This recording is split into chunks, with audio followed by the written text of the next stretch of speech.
1 साल पहले रहस्यमय चमकदार गोले दुनिया भर के आकाश में दिखाई दिए, ध्रुवीय क्षेत्रों और रूस के कुछ क्षेत्रों को छोड़कर। कई सरकारों ने उन पर हमला करने की कोशिश की, लेकिन इससे वे केवल बढ़ गए। ड्रोन और उपग्रहों ने गोलों से नमूने लिए और यह निर्णय लिया गया कि वे खतरनाक नहीं थे जब तक कि उन्हें उकसाया न जाए। इसलिए लोग उन्हें नजरअंदाज करते हुए सामान्य रूप से अपनी जिंदगी जीते रहे। विमान अब उड़ नहीं सकते थे, इसलिए लोगों ने हवाई गुब्बारों का उपयोग करके उड़ान भरना शुरू कर दिया। एक सुबह एक गोला कोरिया पर गिरता है और सेना तुरंत उस क्षेत्र को बंद कर देती है। सैनिकों में से एक उस पर गोली चलाने की कोशिश करता है, लेकिन कुछ नहीं होता।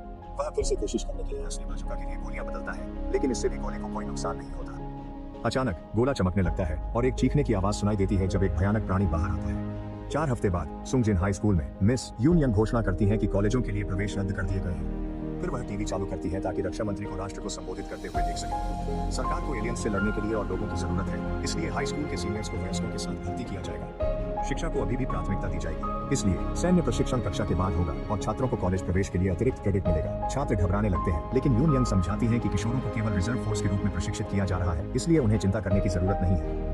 फिर वह उन्हें सैन्य प्रशिक्षण सहमति फॉर्म देती है, जिसे उनके माता पिता द्वारा हस्ताक्षरित किया जाना चाहिए। यून यंग के कक्षा छोड़ने के बाद इल्हा यंग हून को परेशान करने लगता है। चूंकि यह हर दिन होता है, यंग हून अंततः गुस्से में आकर इल्हा को मारने लगता है। कक्षा में लड़ाई शुरू हो जाती है और यह तब तक चलती रहती है जब तक कि अन्य लड़के अंततः उन्हें अलग करने की हिम्मत नहीं करते। उसी समय सैन्य बल प्रशिक्षण कार्यक्रम को संगठित करने के लिए पहुंचता है। उस रात सभी बच्चे अपने माता पिता के साथ प्रशिक्षण के बारे में चर्चा करते हैं। उनमें से कुछ अतिरिक्त क्रेडिट पाने या अपने दोस्तों के साथ रहने के लिए शामिल होते हैं, जबकि अन्य शामिल नहीं होना चाहते और फिर भी उन्हें मजबूर किया जाता है। अगली सुबह छात्र स्कूल पहुंचते हैं और देखते हैं कि सैनिक हर कोने की सुरक्षा कर रहे हैं। यून यंग अपनी कक्षा का परिचय पहले लेफ्टिनेंट ली से कराती है, जो इस समूह के प्रभारी होंगे। वह बताते हैं कि प्रशिक्षण नियमित कक्षाओं के बाद होगा और कक्षा नेता यू यंग को वरिष्ठ प्राइवेट नियुक्त करते हैं। वह चियोल से उनके माता पिता के लिए वीडियो रिकॉर्ड करने की जिम्मेदारी लेने के लिए भी कहते हैं। ली खुलासा करते हैं कि एक पुरस्कार बिंदु प्रणाली है। 10 पुरस्कार बिंदु एक अतिरिक्त क्रेडिट बनाते हैं और 30 डिमेरिट से छुट्टी मिलती है। छात्रों को उनके बैरक दिखाए जाते हैं क्योंकि स्कूल के कुछ हिस्सों को एक सैन्य अड्डे में बदल दिया गया है। उन्हें कक्षाओं में असुविधाजनक बिस्तर दिए जाते हैं और उन्हें किसी भी गैर आवश्यक चीज जैसे फोन और मेकअप से छुटकारा पाने के लिए कहा जाता है, जिससे कुछ छात्र पहले से ही साइन अप करने पर पछता रहे हैं। उनमें से कोई भी इसे अभी तक गंभीरता से नहीं ले रहा है। फिर सभी बाहर जाते हैं ताकि प्रत्येक छात्र को एक असली बंदूक मिल सके। वे उन्हें वीडियो गेम में खिलौनों की तरह मानते हैं, इसलिए सैनिकों को उन्हें डांटना पड़ता है और ली उन्हें याद दिलाते हैं कि अपने हथियारों का ध्यान रखें, क्योंकि युद्ध के दौरान यही एक चीज है जिस पर वे भरोसा कर सकते हैं। छात्र दिन के बाकी समय को दौड़ने में बिताते हैं ताकि सहनशक्ति बढ़ा सकें। उस रात सभी अपने परिवारों के लिए एक वीडियो रिकॉर्ड करते हैं। उनमें से कुछ कठिन परिश्रम शिकायतें करते, जबकि अन्य आशा करते हैं कि उनके रिश्तेदार ठीक है। लड़के इल्हा के फोन के चारों ओर इकट्ठा होते हैं। एक वीडियो मिलता है जो ऑनलाइन लीक हो गया है, जिसमें कुछ सैनिकों को स्क्रीन कुछ मारते हुए दिखाया गया है। ली उन्हें रोकने के लिए आता है और जब यंग हून दूसरे कमरे में पढ़ाई करने के लिए जाने की कोशिश करता है तो ली उसे याद दिलाता है कि व्यक्तिगत समय प्रतिबंधित है। निराश यंग शिकायत करता है कि इल्हे के पास एक फोन है और ली तुरंत उसे जब्त कर देता है। उसे 3 दंड देता है। इल्हे यंग को शिकायत करने के लिए पीटने के लिए तैयार है, इसलिए ली उन्हें दोनों को सजा देता है और उन्हें कुछ गंदा पानी बाहर निकालने के लिए कहता है। यंग बीच में ही बर्तन गिरा देता है और इल्हे का अपमान करता है, जो जवाब में उसे घूंसा मारता है। चियोल उन्हें कचरा बाहर निकालते समय देखता है और चीजें बढ़ने से पहले उन्हें अलग कर देता है। उसी समय एक गोला नीचे आता है और स्कूल से टकराता है, फिर किशोरों के सामने आकर रुकता है। जब इल्हे यंग को गोले के खिलाफ धक्का देता है तो वह अचानक खुल जाता है और एक विशाल एलियन को प्रकट करता है। यह लंबे टेंटिकल्स का उपयोग करके यंग को पकड़ता है और उसे पूरा निगल जाता है। चियोल प्राणी के करीब जाने की कोशिश करता है, लेकिन ली समय पर आकर उसे रोक देता है। इसके बाद एक तबाह यूनियन छात्रों को घर भेजना चाहती है, क्योंकि उसे बताया गया था कि यह खतरनाक नहीं होगा। ली मना कर देता है और उससे यह राज रखने के लिए कहता है, क्योंकि वे दहशत फैलाना नहीं चाहते। फिर यूनियन इलिया और चियोल की जांच करती है, उन्हें कुछ सांत्वना के शब्द देती है और उनसे भी झूठ बोलने के लिए कहती है। अपने डॉर्म लौटते समय इलिया चियोल को धक्का देता है और उसे झूठ बोलने की याद दिलाता है, क्योंकि उसे डर है कि यंग की मौत के लिए उसे दोषी ठहराया जाएगा। अन्य छात्रों ने कुछ आवाजें सुनी और जानना चाहते हैं कि क्या हुआ, लेकिन वे यंग हून के घर भेजे जाने की कहानी पर विश्वास करते हैं, क्योंकि वह घायल हो गया था। इस बीच ली को उस गोले की फ्लैशबैक हो रही है जिसने बाजुका शॉट के बाद हमला किया था। यह पूरी तरह से पागल हो गया और टीम के अधिकांश सदस्यों को मार डाला, जिससे ली को जीवित बचने का अपराध बोध हो गया। अगली सुबह यून यंग रेडियो पर सुनता है कि 30 गोले गिर चुके हैं और सरकार नागरिकों से कहती है कि उनके पास न जाए। छात्र सोचते हैं कि जिम के साथ क्या हुआ, क्योंकि यह बिना किसी स्पष्टीकरण के नष्ट हो गया है। पिछली रात की घटना के बाद सैनिकों ने योजना से पहले ही प्रशिक्षण को तेज करने का निर्णय लिया। छात्रों को विभिन्न प्रकार के बाधा कोर्स से गुजारा जाता है, उन्हें सीपीआर का पाठ पढ़ाया जाता है और फिर वे प्रशिक्षण पर वापस जाते हैं और उन्हें बंदूक पकड़ने की सभी विभिन्न स्थितियां, उन्हें कैसे चलाना है, उन्हें खोलना और साफ करना सिखाया जाता है। इससे वे नियमित कक्षाओं के लिए अत्यधिक थक जाते हैं। एक रात इलिया चियोल को मारने की धमकी देता है, क्योंकि उसे डर है कि वह घटना के बारे में सबको बता देगा। चियोल हमले को रोकता है और तुरंत भाग जाता है, समय पर छिपने में सफल हो जाता है। अचानक एक एलियन उसके और चियोल के सामने प्रकट होता है और तभी वह इस बुरे सपने से जाग जाता है। वह अपना मन साफ करने के लिए टहलने जाता है और नारा को यंग हून का नाम जल्दी ठीक हो जाओ संदेश पर लिखते हुए पाता है, जिससे उसे मानसिक टूटन हो जाती है। अगले दिन ली कक्षा को 1 मिनट का समय देता है बंदूक को खोलने और जोड़ने के लिए। यदि वे समय पर ऐसा नहीं करते हैं तो उन्हें दंड मिलता है। छात्र घबराए हुए हैं, लेकिन वे वास्तव में काफी अच्छा करते हैं, सिवाय ए सियोल के, जो चुनौती में असफल हो जाती है। ली उसे बार बार शुरू करने के लिए कहता है और हर कोई निराश हो जाता है क्योंकि वे तब तक कक्षा से बाहर नहीं जा सकते जब तक वह पूरा नहीं कर लेती। घंटे बीत जाते हैं और हर कोई ए सियोल से नफरत करने लगता है, इसलिए ली इस मौके का उपयोग उन्हें टीम वर्क के बारे में याद दिलाने के लिए करता है। युद्ध के दौरान व्यक्तिगतता के लिए कोई जगह नहीं होती, इसलिए एक साथी की आलोचना करना उन्हें केवल मरवा देगा। अगली सुबह छात्र एक शूटिंग रेंज पर जाने के लिए तैयार होते हैं, जहां वे अंततः असली गोलियों के साथ शूटिंग का अभ्यास करेंगे।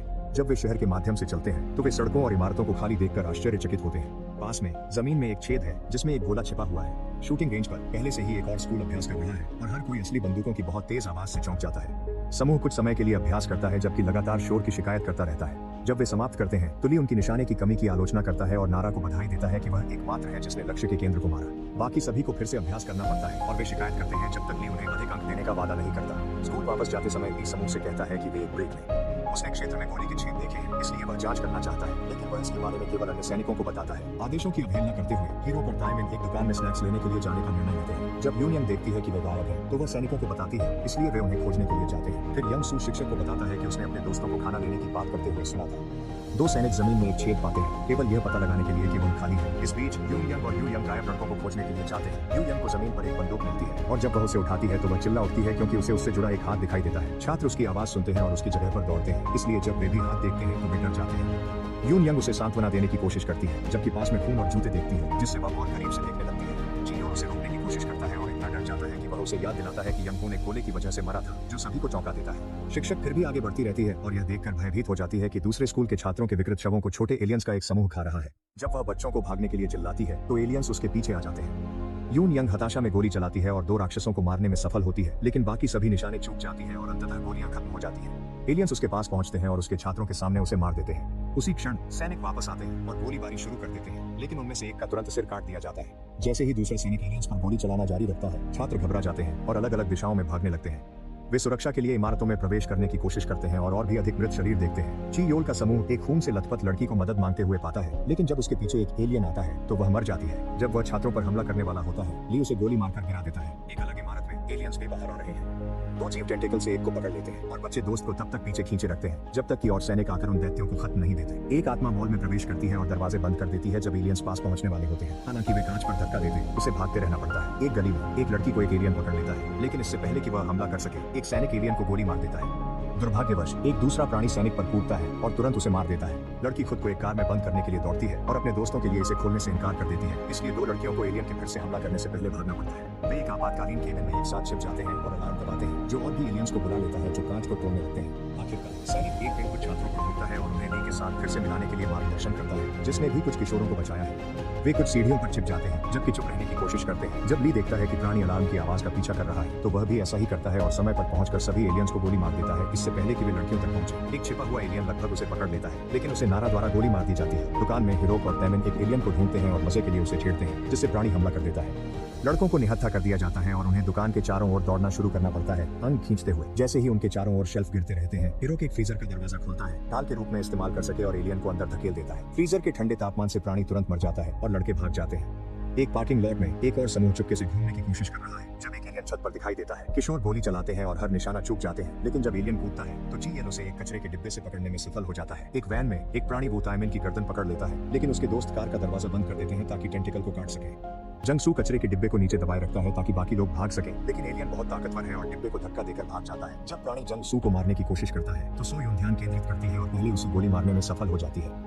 इसके बाद सभी छात्र फिर से मिलते हैं, जबकि ली और वॉन बिन शवों की गिनती करते हैं और गिरे हुए सैनिकों से कुछ स्मृति चिन्ह लेते हैं। फिर ली समझाता है कि जब गोले गिरते हैं तो वे छोटे एलियनों में विभाजित हो जाते हैं और छात्रों को उन्हें मारने के लिए प्रशिक्षित किया जा रहा है। अचानक वह एक आवाज सुनता है, इसलिए ली के हेलमेट को चारा के रूप में फेंकने से पहले हर कोई अपनी स्थिति ले लेता है। जब कोई बाहर आता है तो ली एक मानव हाथ देखता है और छात्रों से कहता है कि गोली न चलाएं, लेकिन एक डरा हुआ आत्मा फिर भी गोली चला देता है। हाथ हीरो और ताइमिन का था, जो शुक्र है कि समय पर गोलियों से बच गए। जब समूह स्कूल लौटता है तो अन्य छात्र सोचते हैं कि उनके साथ क्या हुआ।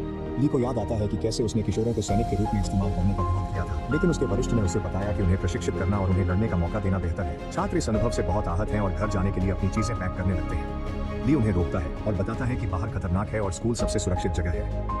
चूंकि हर कोई संदेह में है, ली उनसे पूछता है कि जब गोले उनके घरों पर हमला करेंगे तो क्या होगा अगर वे खुद की रक्षा नहीं कर सकते। ली के जाने के बाद एक बहस छिड़ जाती है क्योंकि कुछ छात्र जाना चाहते हैं जबकि अन्य सोचते हैं कि यह बहुत खतरनाक है। वे वोट करने का निर्णय लेते हैं और घर जाने का विकल्प जीत जाता है। इल्हा देखता है कि यंग रुकना चाहता है और उसे इसके लिए थप्पड़ मारता है, इसलिए यू योंग उसे यंग खून के बारे में झूठ बोलने के लिए टोकता है। जब इल्हा यंगहून का अपमान करना शुरू करता है तो यूयोंग उसे थप्पड़ मारता है और अन्य लड़कों को उसे और बिगाड़ने से रोकना पड़ता है। फिर बोरा यह बताती है कि एसोल सभी के लिए खतरा है और उन्हें उसे बाहर निकाल देना चाहिए, लेकिन नारा उसकी रक्षा करती है। बातचीत का स्वर तब बदल जाता है जब छात्र यह महसूस करते हैं कि वयस्क उनके कॉलेज के भविष्य के साथ उन्हें हेरफेर कर रहे हैं और वे फिर से वोट करने का निर्णय लेते हैं। एक बार फिर सभी लोग जाने का विकल्प चुनते हैं सिवाय यंगसू के, इसलिए इल्ही गुस्से में आकर उस पर हमला कर देता है। जब अन्य लड़के उसे पीछे धकेलते हैं तो सूनी घुटनों पर बैठकर यंगसू से सहमत होने की विनती करती है। इसके बाद यूयोंग और यंगशिन ली को बताते हैं कि पूरी कक्षा ने जाने के लिए वोट किया है। हालांकि ली उन्हें सूचित करता है कि घर जाने के लिए कोई जगह नहीं है क्योंकि उनके माता पिता शहर के बाकी लोगों की तरह निकाले जा चुके हैं। किशोर भी आश्रयों में ले जाने की मांग करते हैं, लेकिन ली उन्हें बताता है कि वे अब आदेशों का पालन करने वाले सैनिक हैं और सैनिक जब चाहें तब नहीं जा सकते। उस रात ली प्रशिक्षण के दौरान सामान्य से अधिक कठोर होता है और छात्र इसे और सहन नहीं कर सकते, लेकिन ली उन्हें जारी रखने के लिए मजबूर करता है। प्रशिक्षण सत्र समाप्त होने के बाद वॉन बिन कुछ स्नैक्स साझा करता है और उन्हें याद दिलाता है कि ली केवल चाहता है कि वे जीवित रहें। इस बीच ली स्कूल पर गिरी हुई गोले की जांच करने जाता है और याद करता है कि यह कितना कठिन था। सेना ने एलियंस को नष्ट करने के लिए हथियार बनाने की कोशिश की। कई असफल परीक्षणों के बाद उन्होंने पाया कि केवल डिप्लीटेड यूरेनियम गोला बारूद ही काम करता है। दुर्भाग्यवश उनके पास पर्याप्त गोला बारूद या सैनिक नहीं थे, इसीलिए उन्हें छात्रों की आवश्यकता थी। रात के खाने के बाद छात्र गुप्त रूप से मिलते हैं और भागने की योजना बनाते हैं, लेकिन पहले उन्हें यह जानना होगा कि उनके माता पिता कहाँ हैं। वे 4 लड़कों को चुनते हैं जो चुपके से घूमते हैं और बाथरूम में पहुंचते हैं, जहां वे खिड़की से सलाखें हटाते हैं। उनमें से एक पुल की तरह काम करता है और किशोर खिड़की से चढ़कर पड़ोसी इमारत तक पहुंचते हैं। वे स्कूल के मैदान में चुपके से घूमते रहते हैं, लेकिन एक लड़का कुछ शोर करता है और अब उसे 2 सैनिकों का ध्यान भटकाना पड़ता है। अंत में उसे भागना पड़ता है। जल्द ही सैनिक समूह का पीछा करते हैं और कुछ ही सेकंड में उन्हें पकड़ लेते हैं। फिर ली पूरी कक्षा को कुछ व्यायाम के साथ दंडित करता है, जबकि यह समझाते हुए कि भागने की कोशिश को भगोड़ा माना जाता है, जिसका मतलब है कि उन्हें गोली मार दी जाएगी। उस रात छात्र चर्चा करते हैं कि क्या ली वास्तव में उन्हें गोली मार देगा या वह उन्हें डराकर रोकने की कोशिश कर रहा था। कोई भी जोखिम नहीं लेना चाहता, इसलिए युवा शेन एक योजना बनाता है। अगली सुबह समूह अन्य कक्षाओं को एलियंस और यंगहून और यूनियन की मौतों के बारे में बताता है। अब इमारत में हर छात्र बाहर जाना चाहता है, इसलिए वे प्रवेश द्वार की ओर दौड़ते हैं और सैनिकों को उन्हें रोकने के लिए एक अवरोध बनाना पड़ता है। हालांकि चेतावनी की गोली भी उन्हें शांत नहीं कर पाती। अचानक उनके पीछे जमीन पर एक गोला गिरता है। जैसे ही छोटे एलियंस बाहर आते हैं, सैनिक गोलीबारी शुरू कर देते हैं। हालांकि बहुत सारे राक्षस हैं और जल्द ही लड़ाके मारे जाने लगते हैं। छात्र घबराहट में भागते हैं, लेकिन वे पर्याप्त तेज नहीं होते और उनमें भी मौतें होती हैं। दूसरा गोला गिरता है और भी अधिक एलियंस को छोड़ता है, जिससे भागना और कठिन हो जाता है। सैनिकों की एक टीम स्कूल की छत पर पहुंचती है और ऊपर से बैकअप देने के लिए गोलीबारी करती है। तभी एक और गोला उनके ऊपर गिरता है। छात्र और सैनिक हर जगह मारे जा रहे हैं, फिर भी ली कभी हार नहीं मानता। वह किशोरों को बचाता है और उन्हें खुद को संभालने की याद दिलाता है। एक सैनिक कार में बैठता है और अपने दोस्त के लिए दरवाजा खोलने से मना कर देता है और गाड़ी चला देता है, लगभग कुछ छात्रों को कुचलते हुए। हालांकि एक एलियन खिड़की पर कूद जाता है और सैनिक आगे नहीं देख पाता, इसलिए कार दुर्घटनाग्रस्त हो जाती है। एलियन तुरंत अंदर घुसकर ड्राइवर को मारने के लिए दौड़ पड़ते हैं। जैसे जैसे लोग मरते रहते हैं, इलिया सदमे में जम जाती है और चिलोल उसे खींच कर ले जाता है। कुछ छात्र एकदम उन्हें छिपने की कोशिश करते हैं, लेकिन फिर एलियनों के टेंटिकल्स कपड़े को फाड़कर उन तक पहुंच जाते हैं। वॉन बिन उन एलियनों को मार गिराने के लिए दौड़ता है और समूह के अधिकांश लोगों को भागने का मौका देता है। हालांकि वुटाइमेन को पकड़ लिया जाता है और वॉन बिन के बचाने से पहले ही मार दिया जाता है। चूंकि एलियन वुटेक को धीरे धीरे खा रहे हैं, वॉन बिन दया करके उसे गोली मार देता है। इस बीच यंगशिन को भी एक एलियन पकड़ लेता है, इसलिए एक आत्मा उसे एक बॉक्स से मारने लगती है क्योंकि वह टूट जाती है। नारा को एक बंदूक मिलती है और वह लड़ाई में शामिल हो जाती है। अपने सहपाठियों को बचाने के लिए बिना डर या झिझक के प्राणियों पर गोली चलाती है। आखिरकार जीवित बचे लोग स्कूल में भागने में सफल हो जाते हैं, इससे पहले कि एक और गोला गिरकर प्रवेश द्वार को अवरुद्ध कर दे। छात्र तुरंत दरवाजे को बहुत सारे फर्नीचर और वस्तुओं से बंद कर देते हैं और कक्षाओं में छिपने के लिए दौड़ते हैं। सैनिक उन्हें उनके डॉर्म में भेजते हैं, जहां वे तैयार होते हैं और अधिक गोला बारूद प्राप्त करते हैं। इसके बाद समूह स्कूल के पीछे की ओर जाता है और देखता है कि गोले अभी भी गिर रही हैं।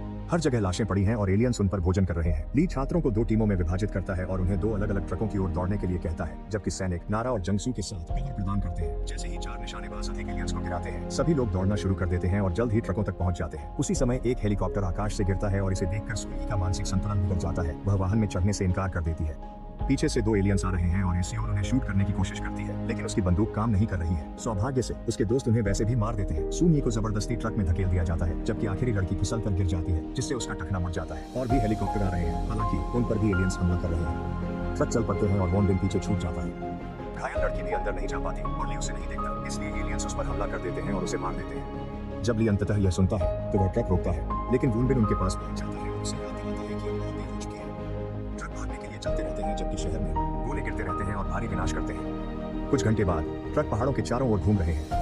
अचानक एक वाहन अपनी तरफ गिर जाता है क्योंकि यह पता चलता है कि एक एलियन उनका पीछा कर रहा था। ड्राइवरों को मारने के बाद यह अंदर जाकर किशोरों पर हमला करने की कोशिश करता है, जो जल्दी से गोली चलाकर उसे मार देते हैं। कोई भी छात्र नहीं मरता, लेकिन सो योन गंभीर रूप से घायल हो जाती है।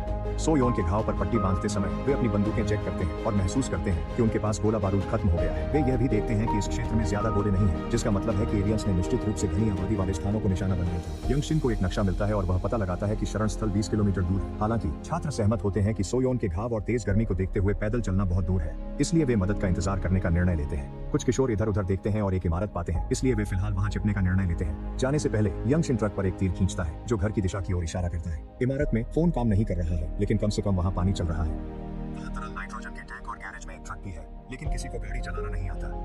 जून को एक पैकेट रेमन मिलता है, पर वो इसे अपने लिए छुपा लेती है क्योंकि कोई और खाना नहीं मिल रहा है। वे एक प्राथमिक चिकित्सा किट पाते हैं और सोह्यून की मदद करने की कोशिश करते हैं, जिसकी बुखार लगातार बढ़ता जा रहा है। दूसरा ट्रक शेल्टर तक पहुंच जाता है और ली यह सुनकर चौंक जाता है कि पहला वाहन अभी तक नहीं पहुंचा है। सैकड़ों शव इधर उधर ले जाए जा रहे हैं और छात्र चिंतित हैं कि उनके दोस्त भी ऐसा ही न हो जाए। ली अपने वरिष्ठ से अनुरोध करता है कि उन्हें लापता बच्चों को बचाने की अनुमति दी जाए, लेकिन उसका अनुरोध ठुकरा दिया जाता है।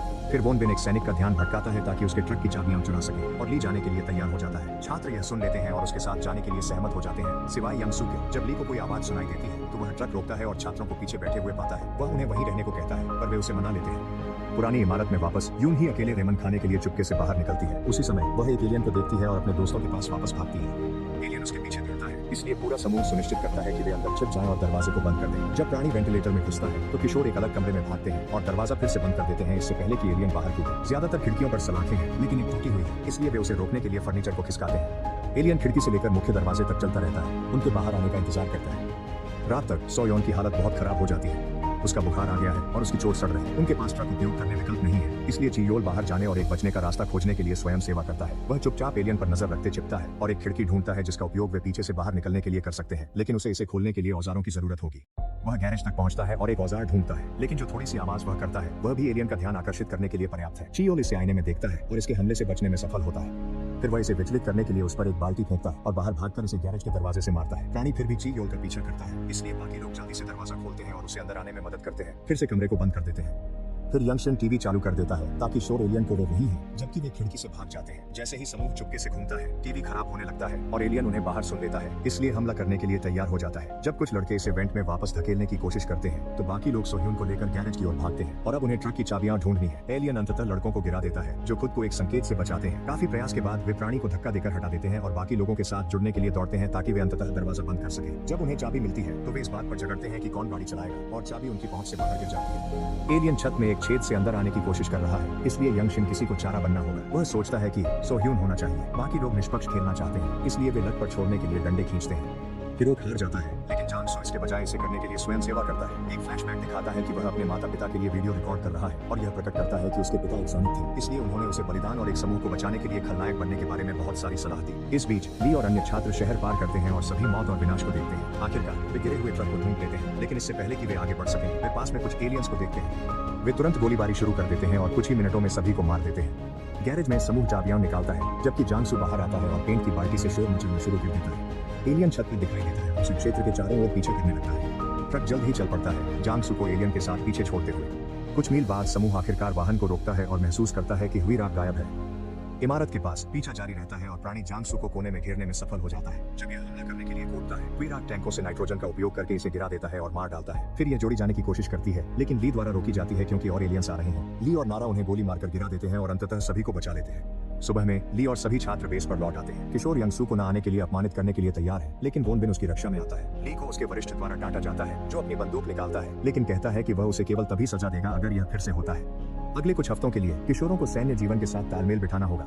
सोह्यून का घाव ठीक हो गया है और उसे कामों के लिए दूसरों के साथ शामिल होना होगा। वे अपनी स्कूल की पोशाकों को सेना की वर्दी से बदल लेते हैं और आश्रय की खेती में मदद करनी होती है। हालांकि वे अभी भी किशोर हैं, इसलिए वे कई मूर्खतापूर्ण चीजों पर झगड़ते हैं। सभी को नियंत्रण में रखना ये यंग पर भारी पड़ रहा है। एसोल सबसे बुनियादी कार्यों में भी असफल हो रही है और बोरा उसे छोड़ने के लिए कहती है, इसलिए नारा को फिर से उसकी रक्षा करनी पड़ती है। सैन्य ने केवल 20% स्फीयर्स को हराया है और अपने 50% सैनिकों को खो दिया है।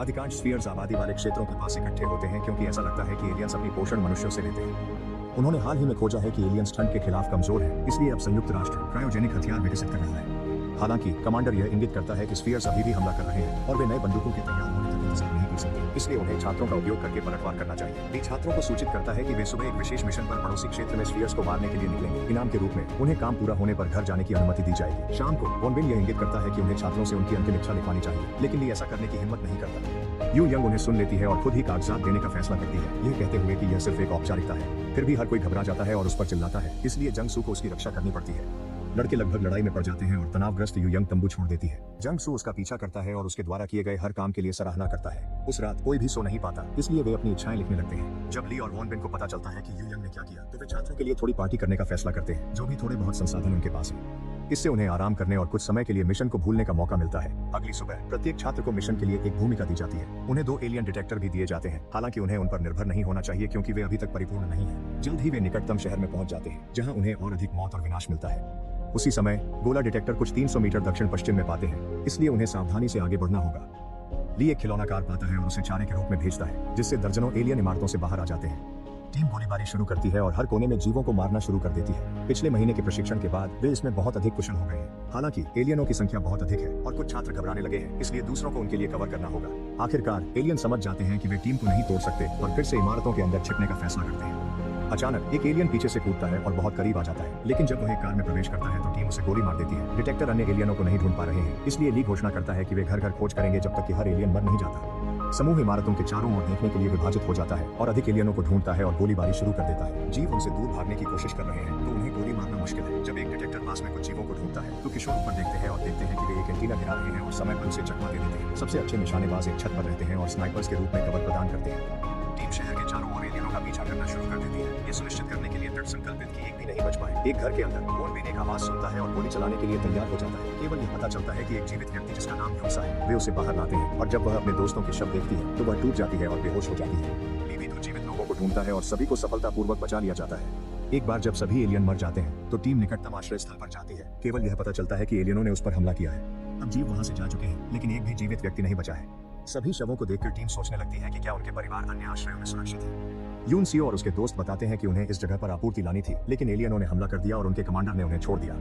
ली सोचता है कि एलियनों ने इस आश्रय को कैसे ढूंढा और निष्कर्ष निकालता है कि वे जितना सोचा था उससे ज्यादा चालाक है। जब छात्र शवों को इकट्ठा कर उनकी पहचान कर रहे होते हैं, बोरा ली से एसोल के बारे में शिकायत करती है, जो उसे चिंता न करने के लिए कहता है। यह सब एसोल द्वारा सुना जाता है। उस रात के खाने के दौरान यूयोंग देखता है कि यूनसियो खाली चेहरे के साथ टेबल छोड़ रही है और उसका पीछा करता है। यूनसियो एक बंदूक उठाती है और आत्महत्या के लिए तैयार हो जाती है, यूयोंग को समझाते हुए कि उसके दोस्तों ने मदद मांगी थी, लेकिन वह भाग गई। जैसे ही यूयोंग उसे ऐसा न करने के लिए समझाने की कोशिश करता है, ली वहां आता है और वादा करता है कि वह सबकी रक्षा करेगा। हालांकि यूनसियो अब वयस्कों पर भरोसा नहीं करती और अपने दोस्तों की मौत के लिए उन्हें दोषी ठहराती है, इसलिए वह गोली चला देती है। वॉनबिन समय पर पहुंचता है और अपने नेता के लिए ढाल बन जाता है। छात्र गोली सुनते हैं और वॉनबिन की मदद को दौड़ते हैं, जबकि यूनसियो घुटनों पर गिरती है, मानसिक टूटन झेलते हुए। गोली वॉनबिन के कंधे को छूती है, इसलिए वह जल्दी जागता है और सबको बताता है कि वह ठीक है। ली बेस से संपर्क करता है, लेकिन रेडियो नहीं चल रहा, इसलिए वह कहता है कि वे सुबह लौटेंगे। छत पर नारा और चियोल पहरा दे रहे हैं जब अचानक नारा शहर की इमारतों के ऊपर कुछ एलियंस देखती है। दूरबीन का उपयोग करते हुए वे देखते हैं कि प्राणी चमक रहे हैं, जैसे कि आकाश में गोलों के साथ संकेतों का आदान प्रदान कर रहे हो, इससे पहले कि वे चले जाएं। वे ली को इसके बारे में बताने के लिए दौड़ते हैं और वह समझ जाता है कि यही तरीका है जिससे गोलों को पता चलता है कि कब और कहां हमला करना है। छोटे एलियंस स्काउट्स के रूप में काम कर रहे हैं। नारा नक्शे पर उस दिशा की खोज करती है और समूह समझ जाता है कि एलियंस एक और शेल्टर पर हमला करेंगे, इसलिए सभी सहमत होते हैं कि उन्हें मदद करनी चाहिए।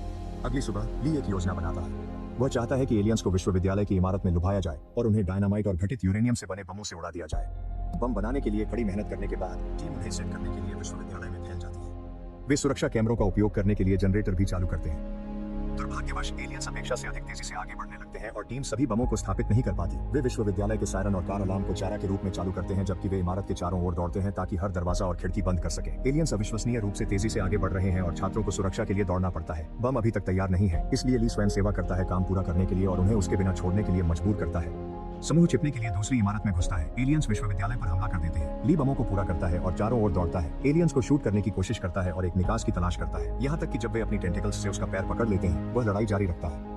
दुर्भाग्यवश वे बहुत अधिक है और वह सभी को नहीं मार सकता, इसलिए वह बालकनी से कूदकर भागने की कोशिश करता है और अंत में अपने पैर को चोटिल कर लेता है। जब उसकी गोलियां खत्म हो जाती हैं, वह एक कमरे में छिप जाता है और टीम को रेडियो पर अलविदा कहता है। समूह उसे बचाना चाहता है, लेकिन ली उन्हें उनके मिशन की याद दिलाता है।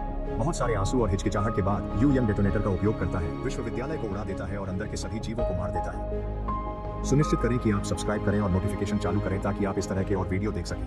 देखने के लिए धन्यवाद।